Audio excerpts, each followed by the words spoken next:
If I could choose, I would only have your brother. Those were the words my father threw in my face one morning while I was eating cereal in the kitchen. No shouting, no emotion, as if talking about the weather. I was only 12 years old, and at that moment, everything inside me broke.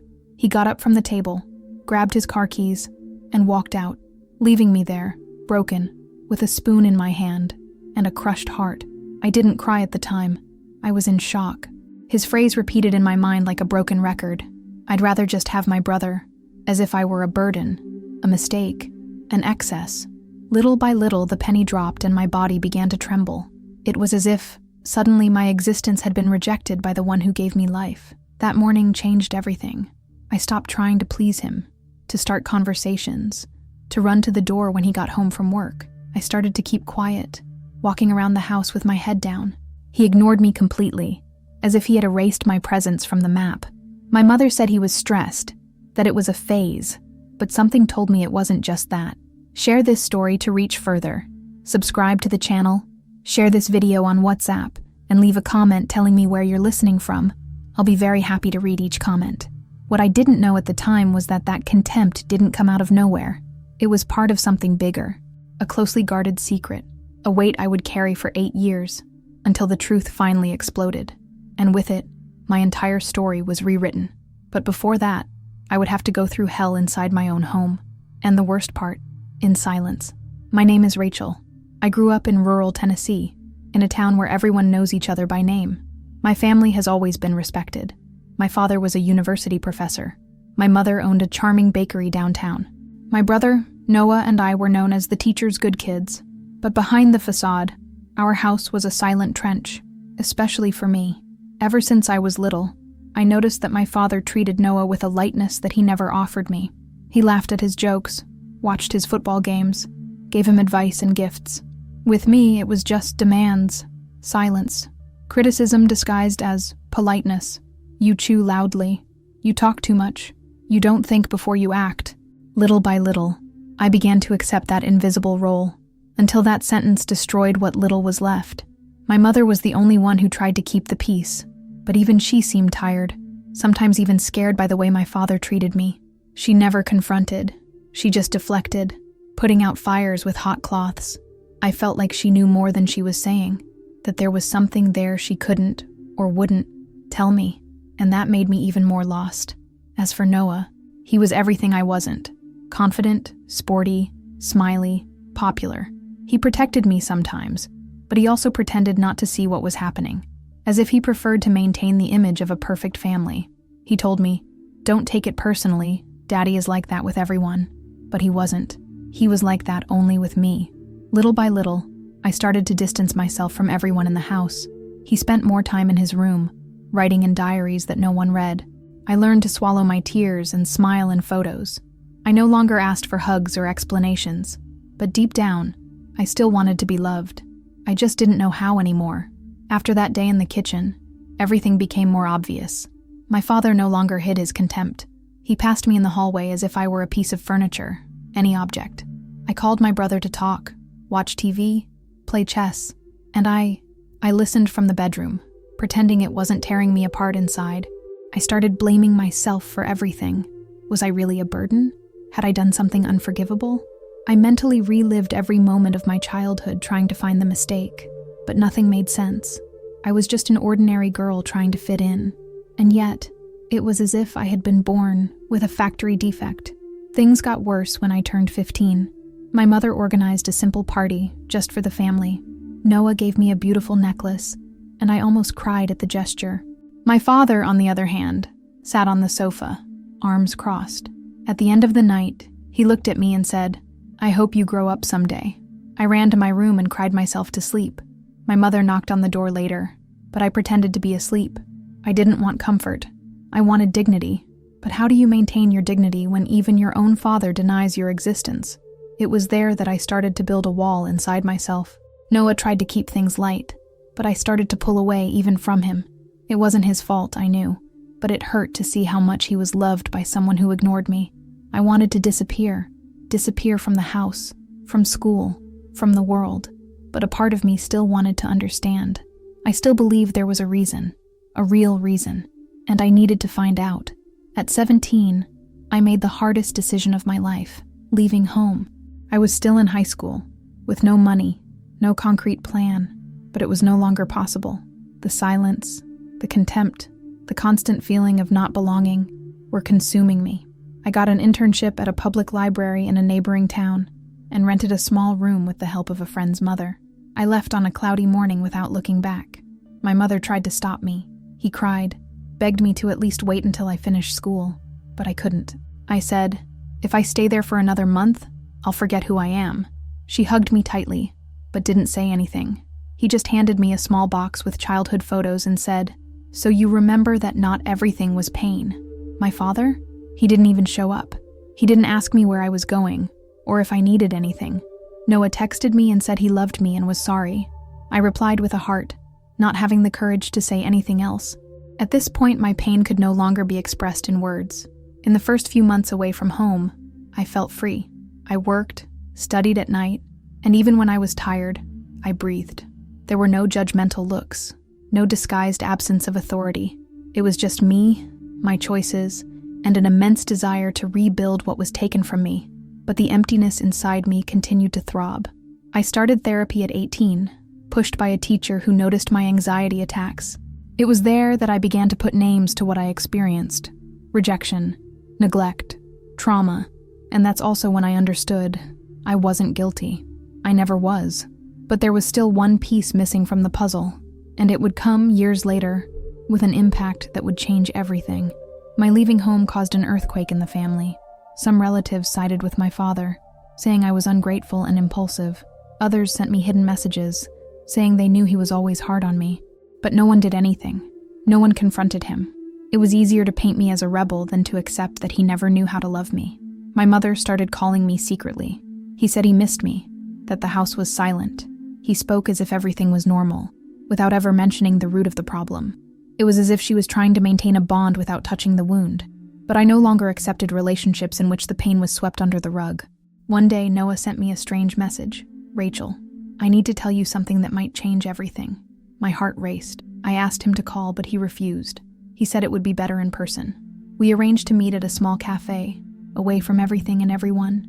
The last time I saw him, I was leaving the house with hurt in my eyes. When he arrived, he seemed nervous. He said he could no longer keep what he knew to himself. "I watched you suffer for years, and I thought hiding it would protect you."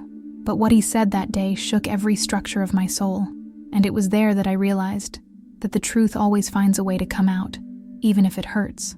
Noah said my father received a mysterious letter 8 years ago, that after reading it, he changed with me overnight. He stopped playing, smiling, looking at me with love. At the time, Noah didn't understand, but now, he understood everything. It was that week, Rachel, that he started treating you like you were someone else. Noah's revelation left me speechless. 8 years. 8 years of rejection fueled by something in that letter, and no one ever had the courage to tell me. That night I couldn't sleep. My head was spinning with possibilities, theories, questions that burned inside me. I went back to therapy and told my psychologist everything. She asked me if I really wanted to find out the truth, and I said, yes, because I've been through hell. Now I want to know why. I decided to face the past head-on, without fear. It didn't matter what it was. I needed the truth to follow. I called my mom and asked to talk. This time, she quickly agreed. We arranged to meet at a park, where the noise of the children would prevent the silence from overwhelming us. I took the diary where I wrote down everything since I left home. I showed it to her. Every page was a stifled scream.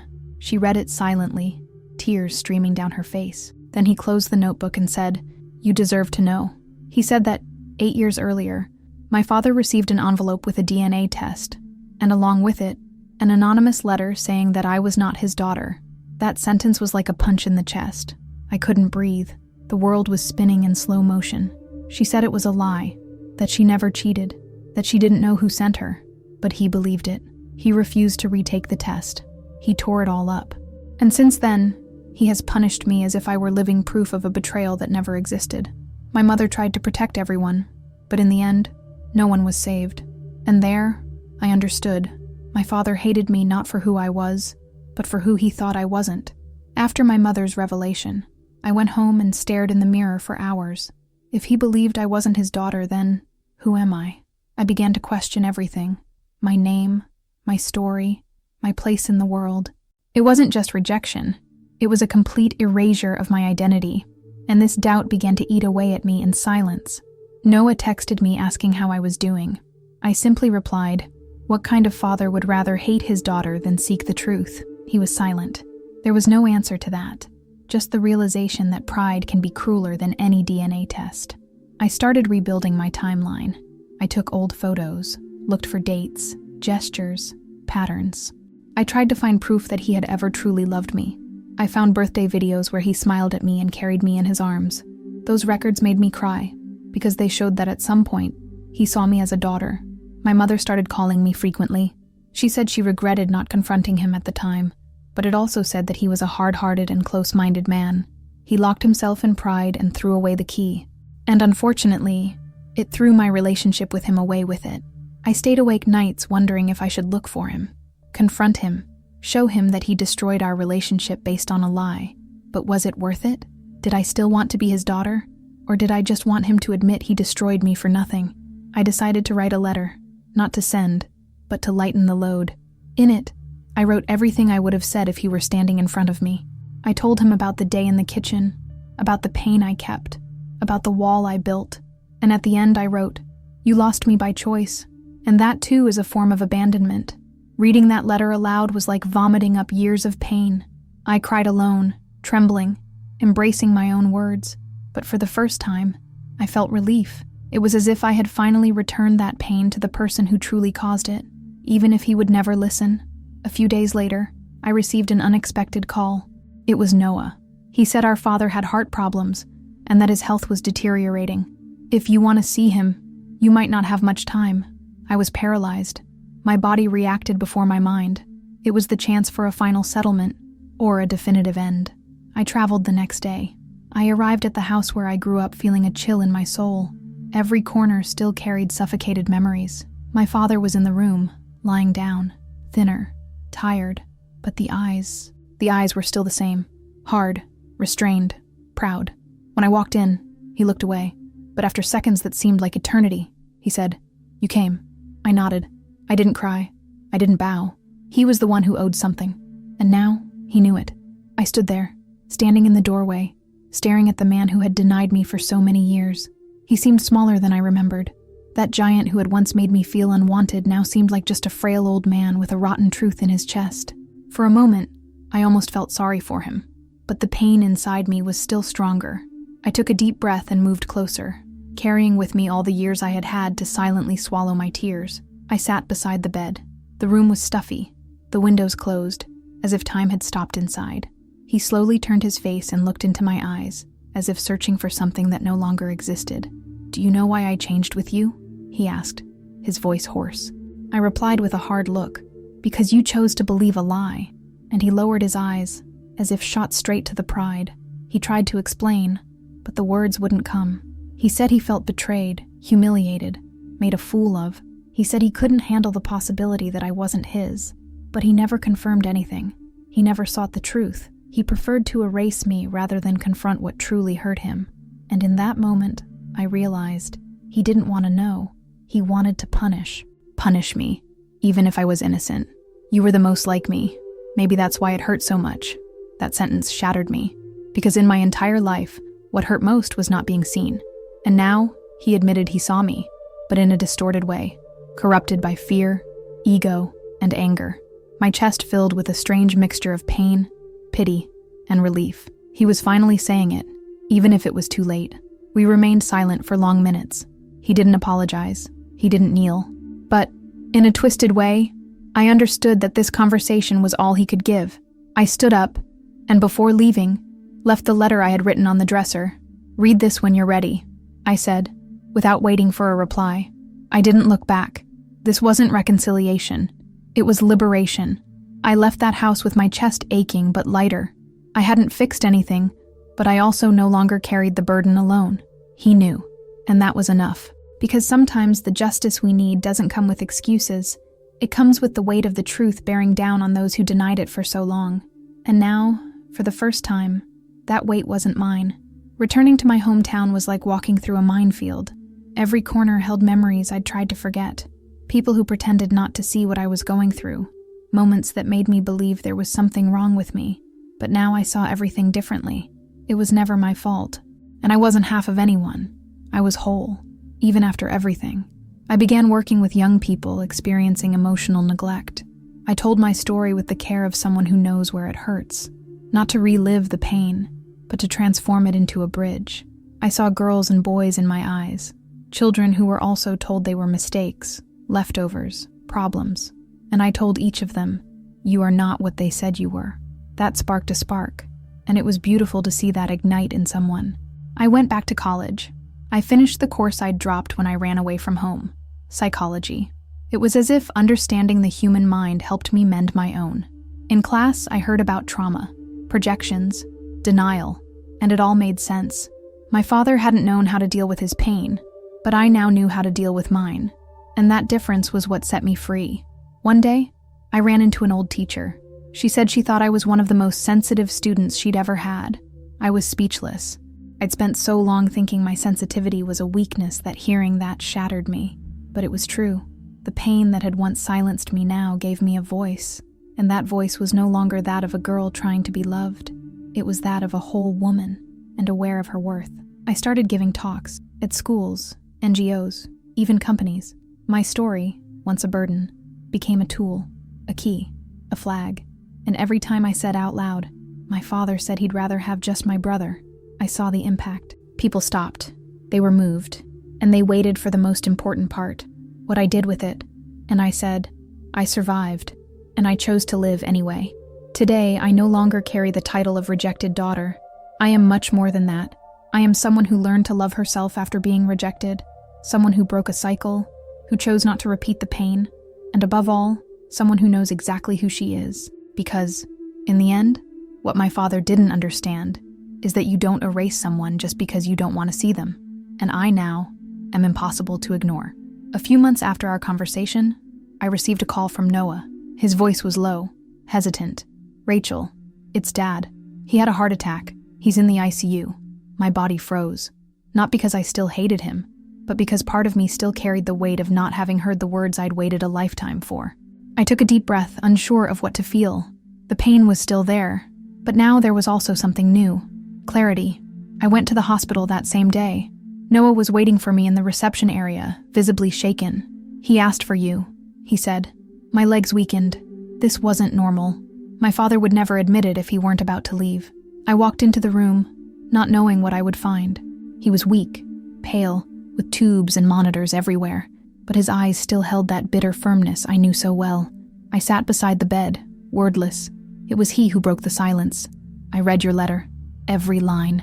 He paused, swallowing the pain, physical and emotional. "You deserved better. You deserved a better father." My throat closed. I'd waited years for something like this, but when it came, there was no immediate relief. It was strange to hear it from the mouth of the one who had hurt me the most, but it was true, and that, in itself, was worth something. He continued, struggling. "I let my pride blind me. I treated you like a mistake, but you were my daughter, always were." The tears fell uncontrollably. He reached out his hand, struggling. I hesitated for a few seconds, but then I took it. Not for him, for me, because I needed to end that cycle in peace. And in that fragile touch, I felt everything he could never put into words. The nurse asked me to leave shortly afterward. He needed to rest. I left the room still in shock, my heart pounding with pain mixed with relief. Noah hugged me in the hallway and said, he didn't tell anyone else. Maybe because deep down he knew it was too late, but he still tried. And that, however small, was everything I ever imagined I'd receive. I returned home that night in silence. There was no music, no loud crying, just a different weight on my chest, as if a window had been opened after years in the dark. I knew that man wouldn't suddenly change everything, but in that hospital room, he finally acknowledged me, not with parties, not with flowers, but with the only thing that still made sense, the truth. My father passed away 4 days after that visit. He died silently, without screams, without dramatic goodbyes. He simply left. The news arrived early in the morning, through a dry connection from the hospital. I hung up and stood there staring at the ceiling, expecting some kind of emotional breakdown that never came. What I felt was strange, a cold peace, as if something had been completed within me. No chaos, no fuss. At the funeral, people spoke of him as if he were a hero, a man of principles, they said, an admirable educator. And as much as that revolted me inside, I remained silent, not out of cowardice, but because I no longer needed to prove anything to anyone. They spoke of the version of him they knew. I buried the version he gave me, the one that erased me, the one that hurt me, the one that nearly destroyed me. Noah was by my side the whole time, and for the first time in years, I felt like he truly saw me. "I should have done more for you," he said, his eyes welling with tears. I hugged him. "You did what you could, and now, it's okay." Between us, there was no longer silence, only recognition. The pain that had once driven us apart now united us in a new, mature way, a bond rebuilt on truth. After the funeral, I visited my mother. She was dejected, but relieved. "He died carrying guilt," she said. "But he died knowing who you are." That echoed inside me for days. Who am I? I spent years trying to figure it out. Today, I know for sure. I am much more than what he denied me. I am strength.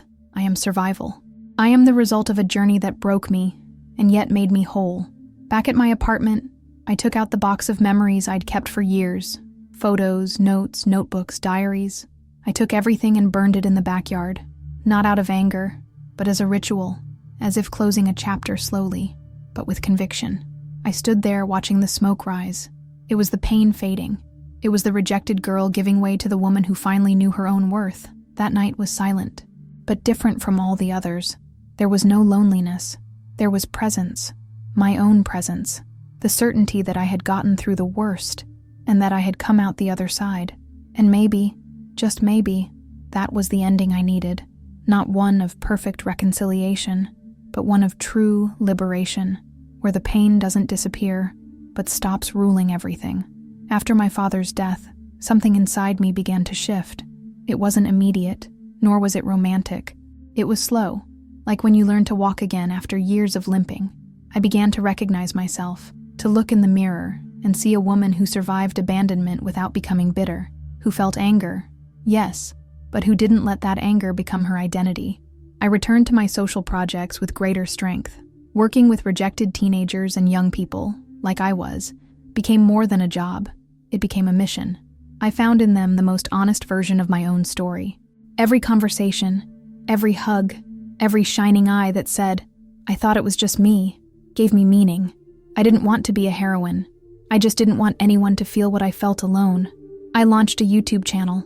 On it, I told my story, calmly, truthfully, without portraying myself as an eternal victim, but as someone who had been through the fire and emerged scarred. Yes, but alive. The impact was greater than I imagined. People from all over the country wrote to me saying they'd heard worse things than, "I'd rather have just your brother." And now, they knew they weren't alone. I began to be invited to events, lectures, and interviews. But what touched me most were the silent messages, those from 15-year-old girls, from mothers who regretted their actions, from brothers who saw it all and never knew what to do. It was as if, by sharing my pain, I authorized others to share theirs. And in that space of collective confession, the healing began. Noah joined me in some of these conversations. He became my greatest ally. He told me with teary eyes that he'd experienced what I suffered firsthand and remained silent out of fear. Today, I speak so that other brothers don't make the same mistake.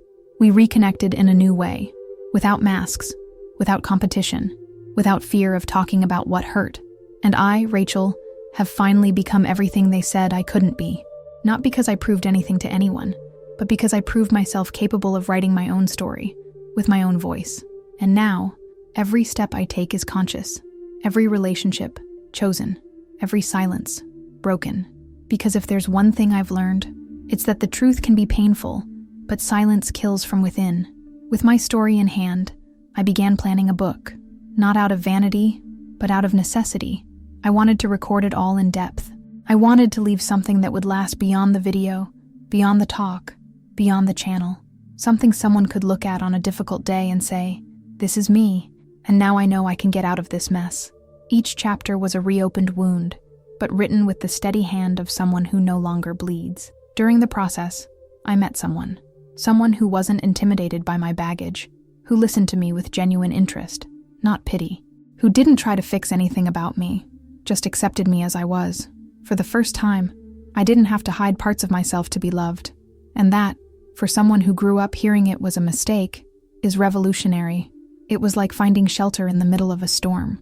With him, we built something solid, respectful, and light. And one day, talking about children, I looked at him and said, I want them to never doubt their own worth. It was my silent pact with the future, to do everything differently, to raise with presence, with listening, with validation, because I knew what absence did, and I would never again let silence prevail within a home. I didn't want to repeat the mistakes that had shaped me, but I also knew I couldn't live to avoid them. I needed to build with freedom, with love, with truth, and that's exactly what I did. Every decision, from the house we would live in to the name of our first child, was made calmly, with care, with the awareness of someone who knows what it's like to grow up without a voice. I also began working with mothers and fathers who wanted to improve their bonds with their children. I showed them what silence does, how a phrase can become a sentence in a child's mind, how what's unsaid weighs as much as shouting. And little by little, I noticed different perspectives, people willing to change, and sometimes, it all starts with a story told from the heart, and that's when I understood. My father never asked for forgiveness, but he gave me a mission, even if he didn't mean to.